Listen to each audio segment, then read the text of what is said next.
How did a 1939 spy comedy movie help warn people around the world of the increasing role of Nazism? We'll discover how as we dig into the movie Q-Planes, also known as Clouds Over Europe. Hi, this is Dan Silvestri. And Tom Pizzato. Of SpyMovieNavigator.com. Join us as we're cracking the code of spy movies. Today, Q-Planes.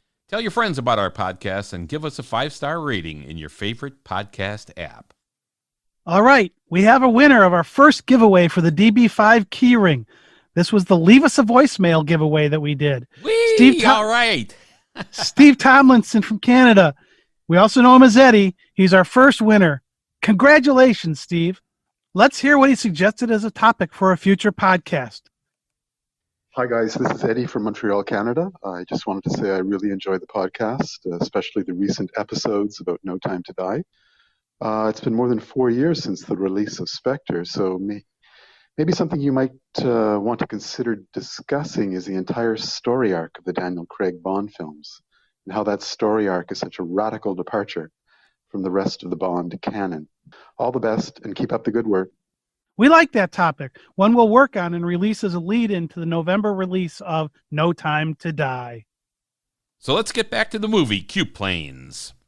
This 1939 British spy comedy movie stars Ralph Richardson as Charles Hammond, Laurence Olivier as Tony McVeigh, and Valerie Hobson as Kay Lawrence. It was directed by Tim Whalen. Interestingly, this movie has been called a spy comedy movie, and while there are comic gags going on the whole time, it's really highlighting not much more than 6 months before World War II that the Nazis were something to be dealt with and should be taken seriously.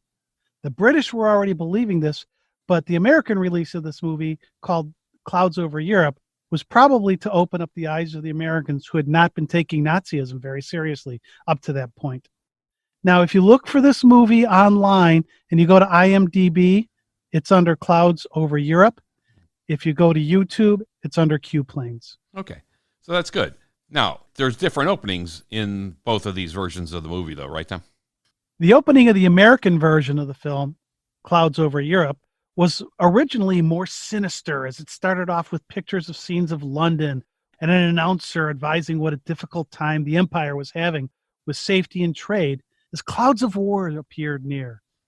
The change was a direct way of England trying to gain support from the neutral United States. Yeah. Now, this version, Clouds Over Europe, actually came out after the original Q-Planes with this different opening. Right, and these are both British productions, so there wasn't an American production of this, right? So that's correct. So that's why the British were trying to influence the neutral, still neutral United States here. So the movie is really a balance between a very serious subject matter, the movement of Nazism, and we're going to see that in the film. And it includes high-tech gadgets in a 1930s film, which is you gotta cool. love gadgets in a spy movie. Yeah, and this is some big stuff in a 1930s film. And yeah, of course, some pretty cool stuff in this thing. As Thomas said, there's some comic relief here, especially with the one character, Major Charles Hammond, played by Ralph Richardson. This kind of gives us a little break every now and then, kind of like Bond films where you get a little quip here and there that kind of breaks the tension and so on. It gives us as a viewer a little relief from the tension in the movie. And speaking of Bond, there's actually an actor in this film named Ian Fleming. Yeah, that was funny seeing that. That was cool. It's obviously not the James Bond Ian Fleming author. It's a British actor. He actually was in over 100 British films and played Dr. Watson in a series of the Sherlock Holmes movies in the 30s. Yeah. In the 1930s. That was fun to see that. A couple of other things, too, before we get into the plot and unfolding of the plot of the movie. According to IMDb, Patrick McNee admitted that his portrayal of John Steed in The Avengers was in many respects based on Sir Ralph Richardson's performance as Major Charles Hammond in this movie. He plays a very classy, dapper man here who almost is always carrying an umbrella. So that's pretty cool. Yeah, that is. You got to like it when somebody takes what you did in a movie and says, okay, I'm going to kind of base a lot of what I do with my acting of this character based on what you did in your movie. Yeah. That's a really high praise. So here a movie in 1939 is going to impact a TV show decades later. Also, one of the one of the writers for this was Jack Whittingham. Okay. Now, this is 1939, right? Yeah, we know Jack Whittingham, right? If you're a Bond fan, you kind of know about Jack Whittingham. This was his first credited screenplay. So we know this story of him with relation to Ian Fleming and Thunderball. After collaborating on the story with Kevin McClory and Fleming wrote the novel Thunderball and credited only himself. And there was lawsuits. That was a Fleming. mistake. Yeah, and it was finally settled a long time after. But anyway, here's Jack Whittingham in his first credited screenplay. And in a nod to future spy movies, there's a sign on the door of the place where the police first meet Major Hammond, and it says Eastern Importations Company. Now, Ian Fleming used Universal Exports for the first time in his second book, Live and Let Die, which was published in 1954. Right. But exports was singular, not plural. Uh-huh. In Moonraker, it's Universal Export Company. And then starting with Dr. No in the movies, it's all plural through there. But you also see in other spy movies, you'll see, something export or import company as kind of a cover for whatever they're doing. Yeah, that's pretty cool. And then there's also, like Tom was mentioning before, there is some comic stuff in here again. There's 2 running gags in this movie helping solidify this comic element to it. Major Hammond is constantly misplacing his umbrella. We see later he has a lot of them. He has a lot of umbrellas. Yeah. And after each event in the movie, Major Hammond calls a woman named Daphne to postpone a date. He often calls long after the date was supposed to occur, and she tells him that she has something very important to tell him, and we never know what that is. So these couple of gags, you find out at the end. Yeah. We're not going to give it away, but you find out at the end. Yeah. So these things are running through the whole movie, so it's kind of fun. Anyway, Q Planes is a movie definitely worth a view. It's only about 78 minutes long. It's available for free. We have it on Amazon Prime here in the U.S. and other places you could find it for free. It's a unique early spy comedy movie, maybe the first spy comedy movie, but it is more spy than comedy, dealing with a very serious topic. And if you are a spy movie fan, you got to see Q Planes, because this film does have an impact on future spy movies, especially some Bond films, and maybe even Mission Impossible. Q Planes is about the British developing a supercharger for their warplanes in 1939, just before World War II begins. The development of the supercharger is top secret and must be tested on plane flights. So they actually have to go out and do this. They must keep the supercharger information and the device itself out of enemy hands. And so these tests are done secretly, top secretly. So this is the setup for the movie. And the supercharger itself is something called a MacGuffin. We've talked about this before. Most spy movies, especially Hitchcock movies, have a MacGuffin. The first one I can think of is the 39 Steps in the movie with the same title. Then many spy movies from Russia with Love to the Mission Impossible movies use a MacGuffin. So the MacGuffin is the thing in the movie that's really what everybody is after, but doesn't really do anything for the plot itself. So in this movie, it's the supercharger. We never see it. We don't know exactly what it does. It looks like it's going to make a plane go faster, but you never see it. And it really doesn't matter. The thing, the supercharger being there, is the important point, and everybody has to go after that. Yeah, it offers the needed focus to the action because of it. Whatever this thing is, that's the whole focus of the movie. Exactly. So Major Hammond's job is to ensure that the MacGuffin, doesn't fall into enemy hands. Yeah, and here it's the supercharger. And here, yeah, exactly. Okay. So Major Charles Hammond, he's from a British intelligence office, is assigned to the case to see what's happening.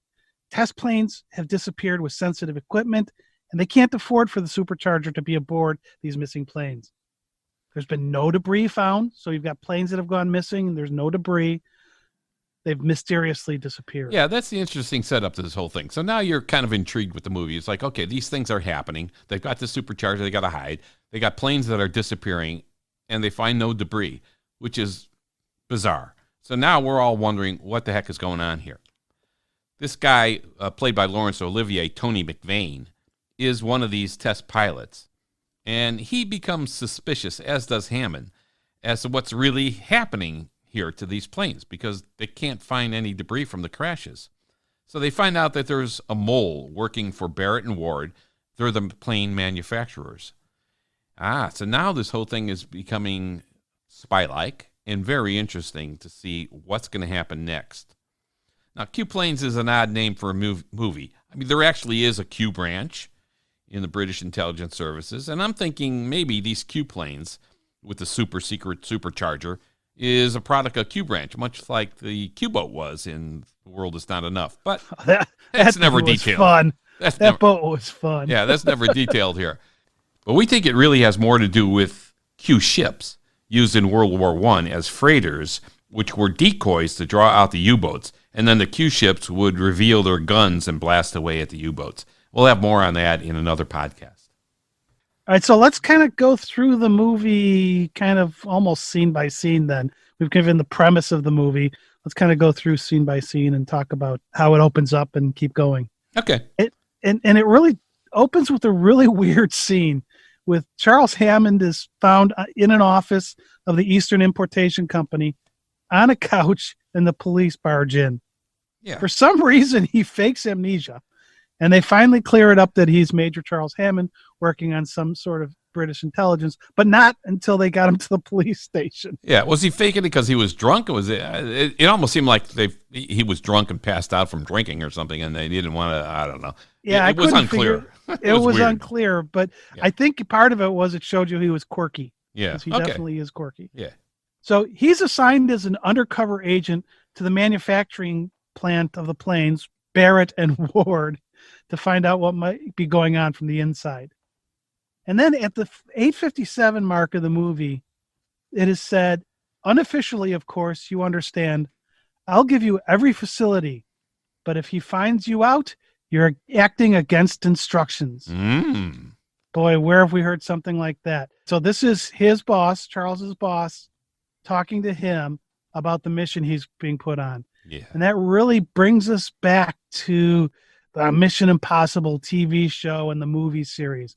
As always, should you or any of your IM force be caught or killed, the secretary will disavow any knowledge of your actions. So did this line in Mission Impossible get its birth from the movie Q Planes? Well, here's the interesting thing too is now this is 1939, so it may very well be what you just said, but in 1959 movie too, Operation Amsterdam, there's a similar line to all of this, and the spy is going off to Amsterdam, and he's told, if caught, we cannot help you. So it's been used twice before Mission Impossible got around in the 60s. So maybe these one or two or both of these have influenced Mission Impossible. And I love Hammond's response. Hammond's response is rooted in the real world events as well. He replies to the order with the phrase, the Nelson touch. Oh, yeah, which is bizarre because I didn't know what it meant. I didn't know what it meant, but it was one of those, when I heard him say it, I had to look it up because I knew there had to be some significance to it. Of course. So the term, the Nelson touch, has its roots back to Admiral Horatio Lord Nelson, the British naval commander in the late 18th and early 19th centuries. Okay. He had a signal. England expects that every man will do his duty. And during the Napoleonic Wars, Nelson outlined his plan of attack for one battle, which he termed the Nelson touch. This plan became an order which was issued to the fleet, and it involved crushing the enemy, not just crippling him. You had to crush him. Okay. The enemy's line was to be broken in two places, with massive confusion resulting from these penetrations. Now, that doesn't really seem to fit what Hammond has been given as a directive. Yeah, I was just going to say, well, geez, why is he saying the Nelson touch? So I've read a few different articles that have different interpretations on this term. They all agree it started then, but it kind of morphed over time. Okay. And Nelson himself used it on more than one occasion. So initially it was about the plan for the sea battle. However, it later changed to mean his leadership style. Lexico.com defines it as a masterly or sympathetic approach to a problem. Okay, that makes a little more sense then. Yeah. So it's fun to catch these phrases from a movie that's from 70 years ago and go like, where did that come from? Yeah, and And it's easy look to back miss and- these things as they're going, as the dialogue's going. It's easy to miss this subtle stuff.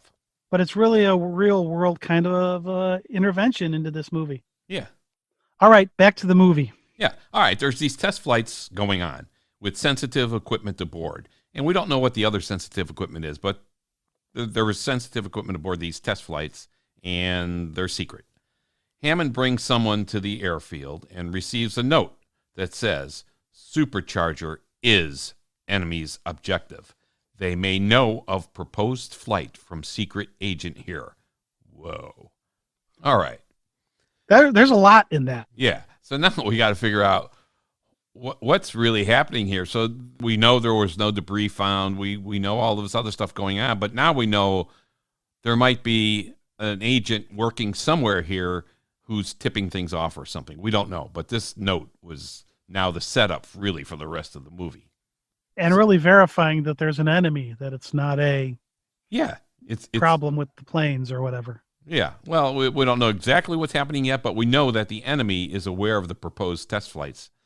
And though we don't know who the enemy is or who the secret agent is who is working on behalf of this enemy. That's why they're secret.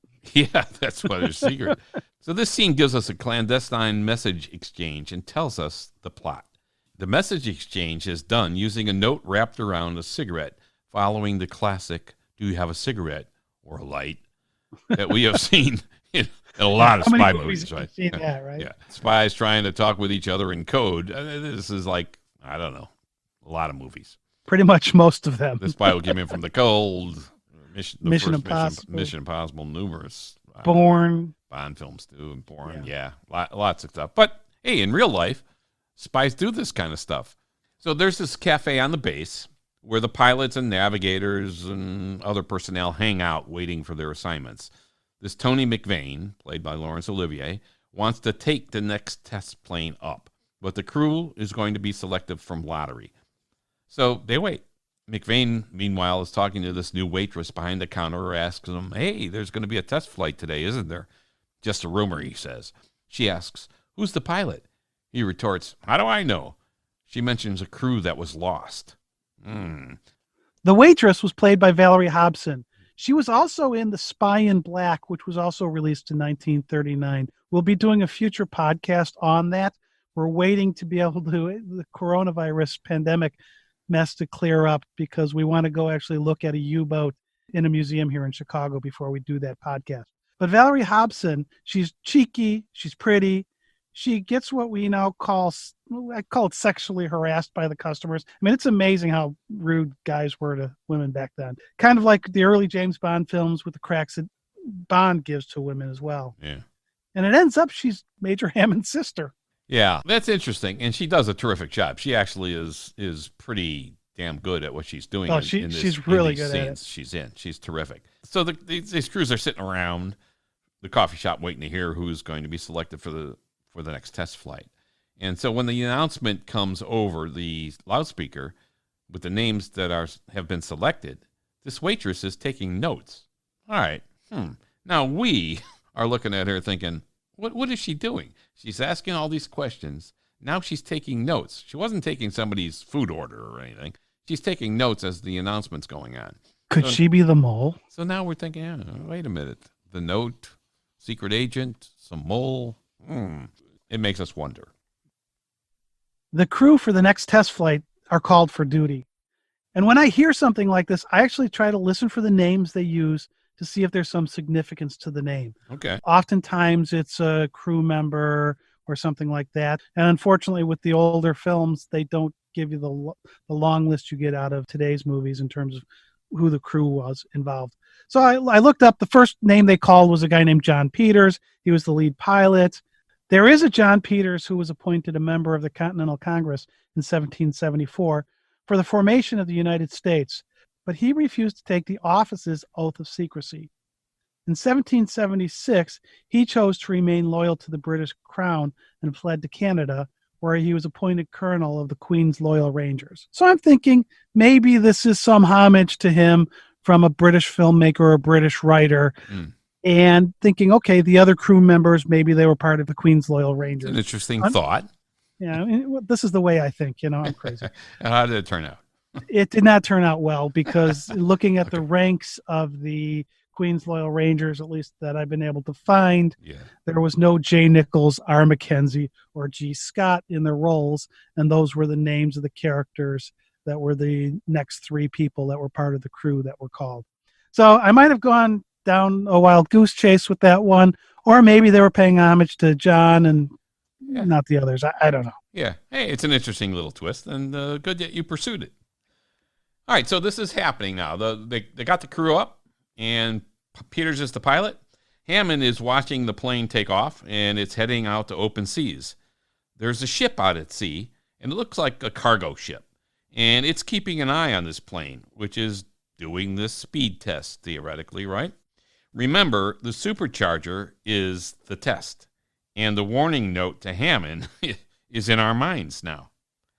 So we see the crew on the ship now, and one person in particular is watching the plane, and he's got these special goggles on in this kind of glass room.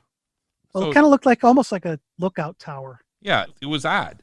And he's looking through this device, and it seems to focus on the plane and bring it from like two images of the plane to one, which means the device apparently is now focused on the plane. Then you see levers are thrown, and some type of electronic beam is aimed at the plane, and it seemingly burns the communications equipment, and it shuts down the engines. So the plane must ditch the test and land in the water now. I'm thinking that sounds kind of like an EMP device way back then. It's hard to imagine, but an electromagnetic pulse device that would take the electronics and disable them. Yeah, again, we don't know what it is. It looks super high tech for 1939 for sure. The one thing about it is we talk about the fact that it's an electronic beam, Mhm. but unlike in The Day the Earth Stood Still, there's no beam you see. You just see them point this thing at it Yeah, and fire away, and then you see the results of it. yeah. It's kind of also the Ray's lens. Kind of. Oh, yeah. It's like this big round thing, isn't it? Yeah, right. Yep. And it looks a little bit like the gun barrel scene in the opening stuff for the Bond films. Yeah, when the aperture closes down and opens up, Yeah. there's a point where it really all it needs is the red blood dripping down Okay. and a figure to turn and shoot at the camera. All right, maybe we're stretching it a little here, but yeah, when you see the film, check it out. See what you think. All right, we're going to move on. This ship is now, the plane had to go down because of this secret beam. I love the way this thing comes down. So you've got a plane that's got a non-working engine, Yeah. and he lands that I thing. think it was a 2-engine plane. Yeah, but he had no working It engine. had no working engines. So he had to guide this plane down, not into the Hudson River like Sully did, Mm. into the sea, which was a little rougher, land this plane and have no debris and not crack it up. Oh, come on, Tom. They selected the best pilots they had for this. So, of course, they're going to be able to do that kind of thing. Well, the first thing they say is, okay, get your parachutes on or something like that, or get ready with your parachutes. And then they see the cargo ship and decide they're going to try to land this thing in the sea, Yeah. which just cracks me up. Yeah. Well, hey, they're good pilots. So they do land in the sea safely. And this ship navigates its way next to the plane. Then we see something really interesting. The ship deploys this crane, or a series of cranes, and hoists the plane completely onto the ship, taking the captured crew below to confined quarters. Who are these guys? Now, they are speaking English with accents, and without much of a stretch, we may think they're German. So wait, Dan, you're saying that a ship consumed another ship, went out and grabbed another ship, put it inside of itself with the crew, Yeah. and nobody could find that happened? Yeah. That sounds vaguely familiar to me. Yeah. It completely disappears. not only off the radar screens and any other tracking devices they may have. There's no radio communications. There's nothing. And it appears gone. It appears to have vanished, and we know it's vanished because they sent search planes out for it. And they could not find debris. They could not find the plane. And they saw the ship, and they could not see the plane on the ship that they just hoisted it onto. Oh, now you start thinking, in modern times, in modern spy movies, have we ever seen anything like that, Tom? Well, that's what I'm saying. It feels familiar now. Back then it didn't, but it feels familiar now. Yeah, because if you look to a couple of Bond movies in particular. Yeah, that's kind of where I was going. Yeah. I mean, one is You Only Live Twice. And what's the other one you could think of? The Spy Who Loved Me. Yeah, okay, right. The Spy Who Loved Me. Well, really, those are the same movie. Yeah, pretty much.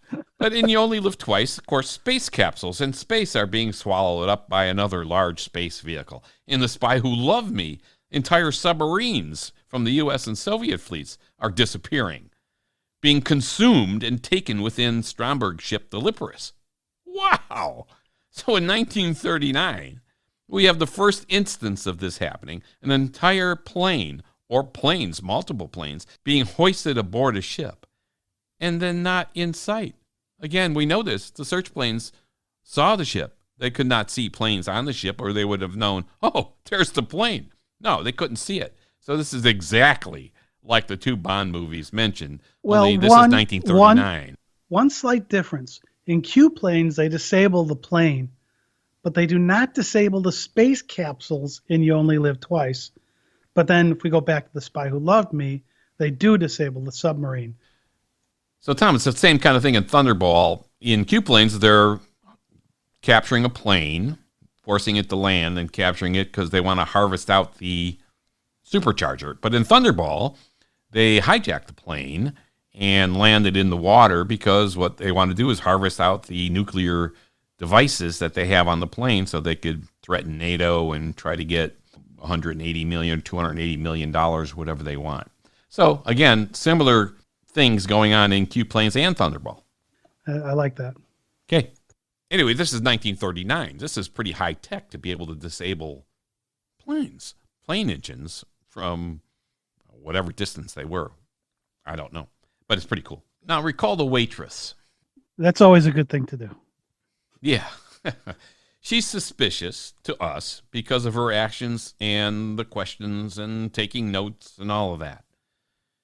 McVane was part of the search for this crew when this plane disappeared that we're talking about.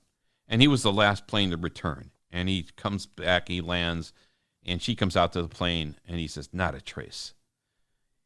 So he's beginning to suspect that something might be up with either the airport or the plane manufacturer or something. Yeah, he's definitely suspicious. Yeah. And is the supercharger now in the hands of the enemy? That's the thought. Until Hammond, because of the note he received saying that the supercharger is the enemy's objective, he had the supercharger secretly removed from the plane. Oh. So you were saying that this is supposed to be testing the speed of the supercharger. Mm-hmm. We find out that Hammond had actually removed the supercharger from the plane. Right. Because he got that note, let's not have the supercharger there. If that's the thing they're because that was after, it's not there. Okay. Yet they reach the speed of 225, to which one of the people in the control room says, she's got the old time beat. Mm-hmm. It's faster without the supercharger. That's kind of interesting. And then it got to 350. Yeah. With no supercharger. Now, later we'll see a plane that's tested with the supercharger that gets to 410. But to me, I was thinking there, I'm going to give them a little break and think, okay, maybe it's this particular kind of plane they're using that beat the speed of that particular kind of plane before, but just coincidentally. But you did research on this, and so did I. And what did we find out? And I like what you found. Go for it. No, I mean, some of the speed tests and stuff that were done with military planes, even back then, were still secret. And so you see speed tests done all over the place with different things. So the ones mentioned in the film, we think, okay, maybe they're not accurate because Germany had a plane in 1939 9 with a Mercedes engine that went over 400 miles an hour. And so we think maybe this is just a reference point in the movie. But again, military speed tests sometimes were secret then and may still be secret now. So we couldn't find out all of the speed tests, but we did. We had lists of planes and what model plane and speeds they went. Okay, this is a little too much research, but anyway, so it's maybe just a reference for a point. comedy spy movie. Just a reference point in the movie. All right. Another reference point in the movie here. Somebody says the bearing is 17,000 meters south by southwest. And actually, there's no direction on a compass south by southwest. And it just cracks me up. They use that here, a bearing that doesn't exist. And then the movie North by Northwest. 1959, 20 years later. North by Northwest doesn't exist on a compass either. Yeah. So I don't know if this South by Southwest reference had any bearing at all to North by Northwest, but it's really interesting that neither of these movies used real directions, and that's such an easy thing to get right. Yeah, but again, there may be reasons why they did it, which we do not know. North by Northwest, actually, we dug into that a little bit. We have 2 podcasts out on the movie North by Northwest, which is pretty fun. That's a great movie, too. So check those podcasts out in the meantime. So when McVane lands the plane after the search, the waitress comes out to see him while he's still in the plane, which actually kind of cracks me up. Yeah. How'd you get out there? Yeah. In a moment, he discovers that she's actually a reporter and is feeding her editor the story about the planes, the crews, etc., which really kind of makes McVane a little upset. He Yeah, doesn't like because the fact that now she's basically she's blowing the cover of all this stuff that's going on. absolutely, because she's getting it printed. Yeah. Now, the enemy knows they don't have the supercharger, and their mole inside Barrett and Ward, he's a guy named Jenkins, he's called out for giving them bad information. Yeah, yeah. Now, They're this kind of scene raking is- them over the coals there. The bad guys are like, ooh, they're mad at Yeah. Jenkins. Yeah. And it was interesting the way they did it because you almost didn't catch that they were the bad guys.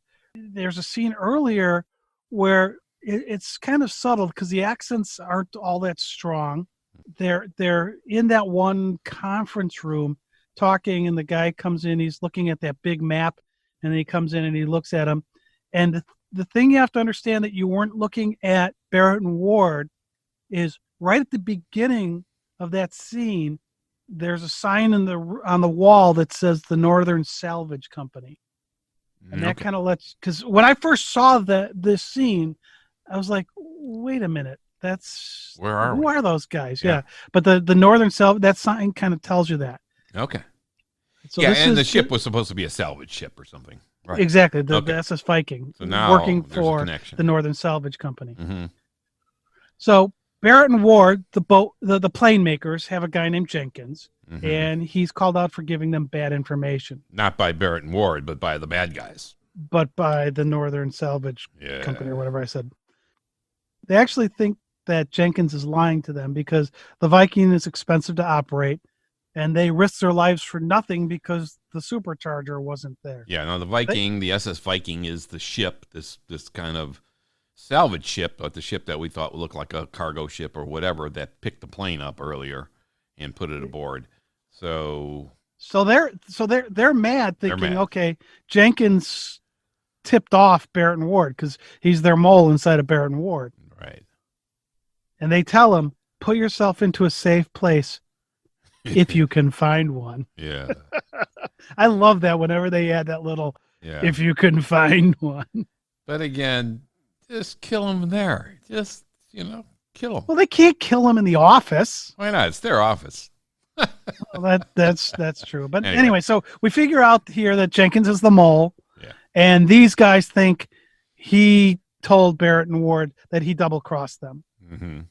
So Jenkins goes out onto the street, and 3 guys in a car try to run him down. And Hammond is there, and he pulls him back to safety with his ever-present umbrella. Yeah, that was so cool. He kind of loops him over and pulls him out. Because remember, he's always carrying one of these things. Yes. So we have a car trying to run down Jenkins. Yeah, in this case, they don't get him. And when I saw that scene, it instantly brought me back to the Atomic Blonde. a more current movie, but the villains in this one fairly early on succeed in running down their target. Yeah, well, So she didn't. That guy didn't. They didn't have Hammond. they didn't have Hammond to pull help him away. Yeah. Right. So Hammond and Jenkins walk into a pub and eventually into Jenkins' flat. mm-hmm. Hammond knows that Jenkins is the mole and really wants to find out who he's working for. And so they're having this conversation about who Hammond is, and he's still being a little sly about that. And Jenkins goes to close the drapes at the window. He's there for maybe a second. A shot rings out and kills Jenkins. And it was really an amazing shot. He's there for less than a second, and a moving car comes by, shoots up at him, happens to know he's going to be there, shoots up at him and kills him. Yeah. You think it would have been easier to hit him with a car than to hit him with a bullet through a window in a moving car. But yeah, they're damn good shots, apparently.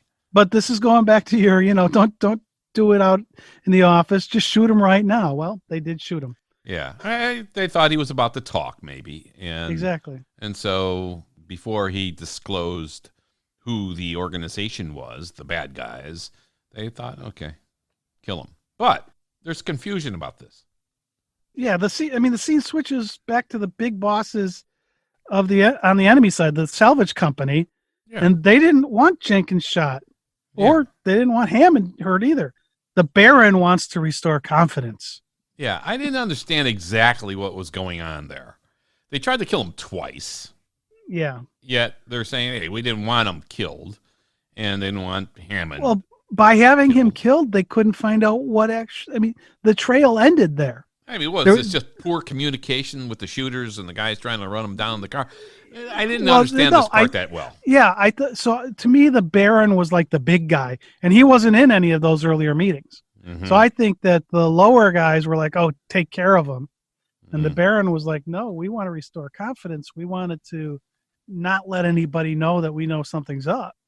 Yeah, because we want them to do another test." Yeah, right. I get. All right, so that's maybe why their motivation was, okay, we got to keep this on the QT here because we gotta still get the supercharger. Which is why they then had to do the next thing, and that happens in the next scene. Mm-hmm. All right. So in this next scene, the newspaper articles continue to play a vital role here that she's writing and feeding her editor.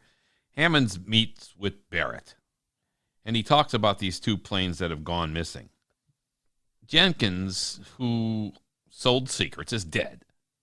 And the secretary comes in with an article that says, debris of the missing plane has washed up on the shore. This is what the article says in the newspaper.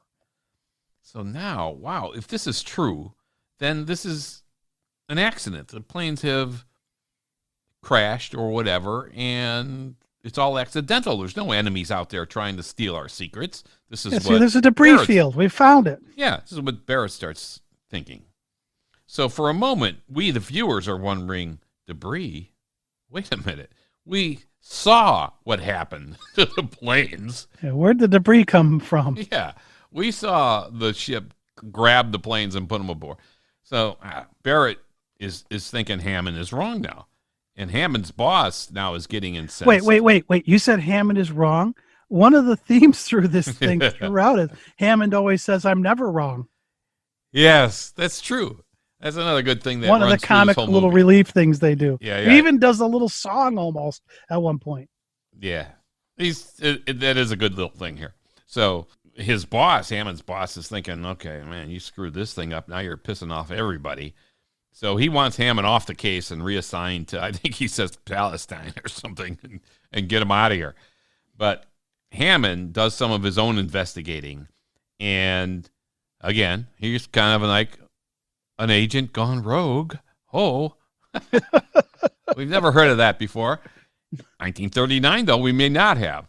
So anyway, here he is. He's doing his own research, and he finds out the debris that eventually washed up, that there was no evidence it had been in the water long, and the engines had been removed.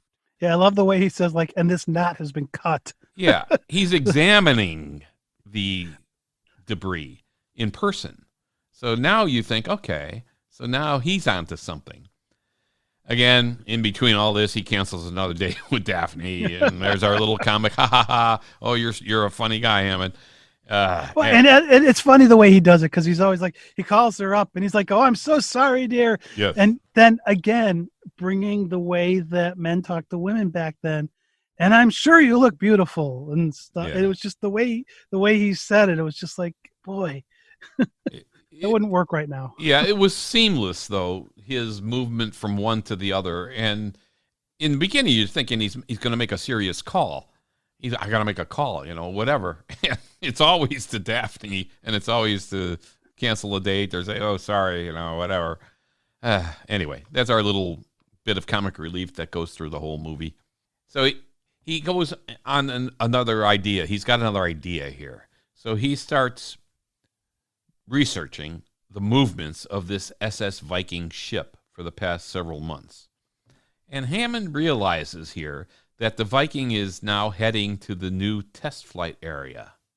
Yeah, he wants this flight stopped. And it was really neat the way they do this, because they go to where the ship's logs are and they try to find where this ship is gone, and they know where other items have disappeared, whether they're planes or whatever, where these other things have disappeared. Yeah. Now, my question here was, how do they know the new flight test area? I mean, Jenkins is dead. And where did they get this information? Or did Jenkins tell him ahead of time?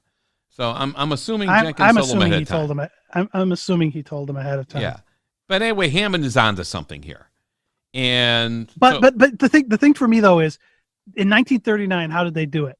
They went and pulled out these log books, and they're having a map, and they're trying to say, okay, where this was, they were on this date here, and this thing disappeared on the same date. They were here, and this thing. And now, if this was in a movie, it would all be on a computer. Yeah. Somebody would sit down in 20 seconds, 20 seconds, be done with it. Yeah. Here, they're having to actually get out the map and try to figure out where everything is. And it was almost like looking at a ship's log for. Well, that's what they were doing. Yeah, I mean, for like passengers and stuff like that, like we did in Ellis Island for my grandmother came over on a ship. We looked at all the ship logs and everything else. It was all handwritten then and stuff. So this part is kind of neat in the movie, because they're going through all this paperwork basically, and he's making the connections though. And you're seeing how they would have done it differently then, and how you would assume it would be differently done today. Yeah. So anyway, he wants this flight stopped, and you've got McVane at the airport ready to take off, and so Kay.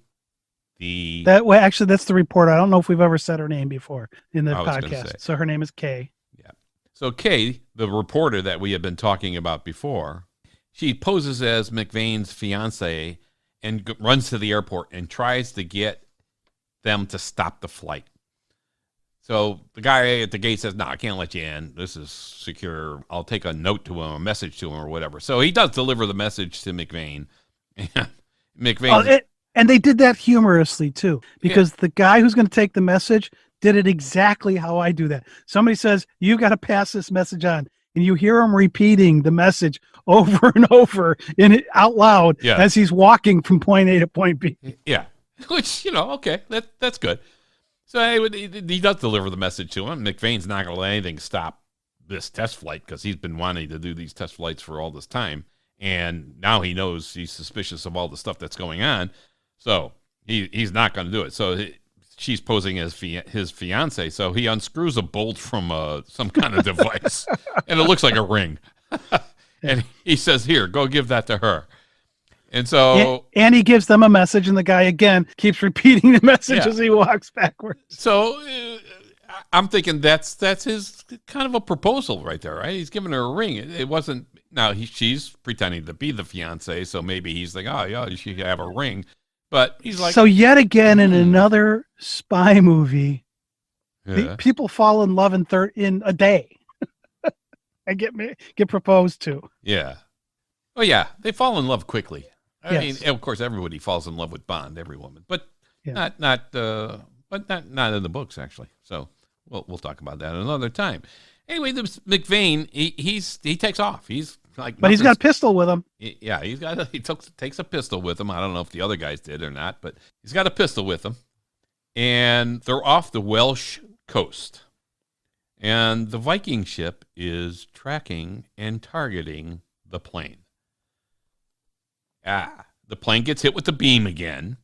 The engines go out, and he's got to land in the water. Another perfect landing on an open sea with no debris. Well, this guy was probably their best of the best test pilots, Tom. I mean, come on. Of course he's going to land in the water. Jeez, give the guy a break here. Yeah, anyway, what's going to happen again? I want him as my pilot on my next overseas flight. Yeah.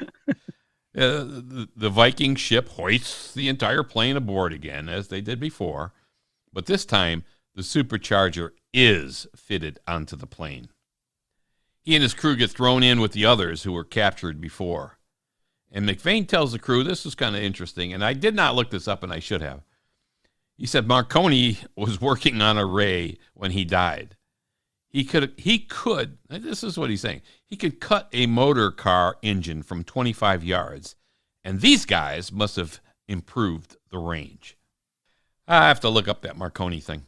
So they're locked up, these guys, the two crews, and McVane leads the breakout by smashing the door with this large pole. So I'm thinking, where was this pole before? I mean, why didn't these other guys break out of there before? But anyway, they did. And there's this huge shootout, a very James Bondish like shootout. Oh, yeah, it definitely had that kind of a feel. Yeah, guns firing everywhere, people getting hit, falling, dying, whatever. So it's an interesting part of the film. And again, very Bond-like. I think McVane has a machine gun. He knocks the guy out and takes over this machine gun, and he starts shooting everybody. And so there's pistols firing, machine guns firing, people fighting, hitting each other with stuff. And you never really felt kind of in a Bond film until maybe the next one, we don't know. You never think he's going to die. You think, okay, McVane's not going to die here either. But you didn't know because you're watching this thing and it's all unfolding and you think, oh, man, it's just in a series of stuff. He's not going to appear again in another movie. You're thinking, okay, he could get killed, but I didn't feel like he would. And so they get the better of the crew, and they really only have a handful of guys, though, right, Tom? I mean, there's like 8 of them or something. Yes, yeah. It's 2 crew. I mean, it's 2 plane crews. So yeah, it's not that so, but it wasn't over yet. And, of course, the bad guys had black uniforms on, and the good guys had white uniforms on, which was nice for us. But, of course, it was a black and white movie, so, okay. It's nice that they can identify themselves, and we can identify them as well. Now, at this time, Hammond gets to the shore, and he heads out to the Viking, and they end up firing warning shots across the bow of the Viking. Because remember, this fight's going on the Viking. Right, he's on some kind of British naval ship or something. And there's a fight going on the Viking itself, right. And this naval ship is coming up to the Viking to try to see what's going on out there. The British naval vessel uses flag signals, semaphoring, to the SS Viking, sending them a semaphore message saying, stop. And they want them to stop. The captain of the Viking, however, he was going full speed ahead. Yeah, he's still in charge. They didn't get to the captain yet or to the bridge. Yeah, right. So they want to get to the bridge, but the captain's still there, and he's like, "The heck with that naval vessel, we're gonna just keep going." And McVane and the crew finally take over on the bridge after a warning shot's been fired, and McVane made the signal man on the Viking signal back to the British naval ship. You were right. I was right. Kay was right. The whole world was wrong. Okay. All right. So, all right, that's a powerful message. And, of course, stating that McVane and Hammond were correct about the enemy wanting the supercharger. I believe that's what he means. And that the world, maybe because they were out of the loop of the seriousness of the Nazis or whatever, I don't know, was wrong. But Kay was right. I didn't get that part either. But Well, I think that was just her writing about this secret thing. Nobody knew about this because they didn't want it out. But she Right. was writing about it, saying that there's a problem here. This isn't just planes crashing into the ocean. Okay. This is something else is going on. All right. Now, the other thing I love about that line, you were right, I was right, Kay was right, the whole world was wrong, is remember we mentioned there's this running gag, this running thing that Hammond is always like, and I was right. I was right. Yeah. I was right. Yeah. And it kind of brought me back to the 39 steps in Mr. Memory, because whenever he said something and he would answer a question, Yeah. he'd go, am I right, sir? Am I right, sir? Like I know I'm right. Am I right, sir? Yes. And it kind of had that feel to me in the way that Hammond would keep going through that. Yeah. So anyways, everybody's right. They get back to shore. McVane and Kay are about to be married. And then Charles finally makes it to Daphne's. Wow. After all of this. After all of this, and he's been telling her, I need to postpone our date. I'll see you this date. I'll see you that date. He finally makes it to Daphne's. Yeah. And there's the ending of the movie. Don't give it away. No. Right? But let our audience watch this to see what the ending with Daphne's all about. yeah. And what was Charles Hammond's remark? I was wrong. and he says it, and he like hooks the umbrella over his nose, and he breaks the fourth wall. It's like he's looking to us, the audience, and says, I was wrong. Yeah. That's one of the first occurrences of breaking the fourth wall that I know of. Yeah. We talk about the fourth wall. We've got a podcast we've recorded, we haven't released yet because of the change up with the No Time to Die, about Carrie and Phoebe and how those two working together might impact the Bond films. And with Phoebe Waller-Bridge's Fleabag, where she's totally breaking the fourth wall, looking at and talking to the audience. Yeah. This is one of the first times I can think of where they've actually done that directly in a movie. Really well done. And again, if you look back at the entire movie, the technology talk is interesting. You got the supercharger, which was the target of the enemy, much like the Lecter in From Russia with Love or the ATAC in For Your Eyes Only. A classic MacGuffin. Yeah. You have this device on the Viking ship that knocked out plane engines from a distance. That was the device the British should have been. The British should have been after, it's right? Like, get that thing. That's a pretty good thing. They should have gotten it if it was on the Viking. Yeah. Well, they were taking the ship over. Yeah. Now they may just go, "What the hell is this thing?" and not know. Yeah, I mean, that piece of technology would have been a valuable asset in the defense of any aerial attacks, dogfights, bombing raids, anything on the homeland. But it wasn't played up much in the movie because, I mean, of course, imagine how that would have helped with Blitzkrieg. I mean, no one knew about this device, of course, until they did capture the Viking ship. So we're going to give them a little leeway there. So now they have it, apparently, because they did capture the Viking ship. And, of course, the Viking ship was like the spaceship that gobbled up American space capsules in You Only Live Twice and Stromberg's Slipperis, which gobbled up submarines in The Spy Who Loved Me. So that wraps up our look at the 1939 movie Q Planes, known as Clouds Over Europe in the United States. It's a 78-minute movie, definitely worth a watch because it's got the comedy built into it as well as the serious tone. So it's a little bit different take than some of the other spy movies that we've talked about on our podcast. Yeah. Tom and I will continue to record podcasts remotely as we're doing now during this whole COVID-19 crisis throughout the world. We hope you are all staying safe as we are trying to do. So we'll continue to do some broadcasts like this, and stick with us and give us your feedback by sending us a message through our website. Click the big red button that says send a voice message. And we'd love to hear from you. We'll put you on our next podcast, maybe. And if you're sitting at home during a shelter-at-home type of a scenario during this pandemic, and you watched a spy movie that you thought was interesting, go to our website, spymovienavigator.com, hit that red button, and tell us about it. Yeah, tell us what you think. We'd love to hear from you, and we'd share that with other people. Maybe they could learn about a spy movie they haven't seen before. Yeah, tell us what you think we should be doing next, too. That'd be fun. All right. This is Dan Silvestri. And Tom Pizzato. Of SpyMovieNavigator.com, the worldwide community of spy movie fans. Spy movie podcasts, videos, discussions, and more. Join us again. Thanks for listening.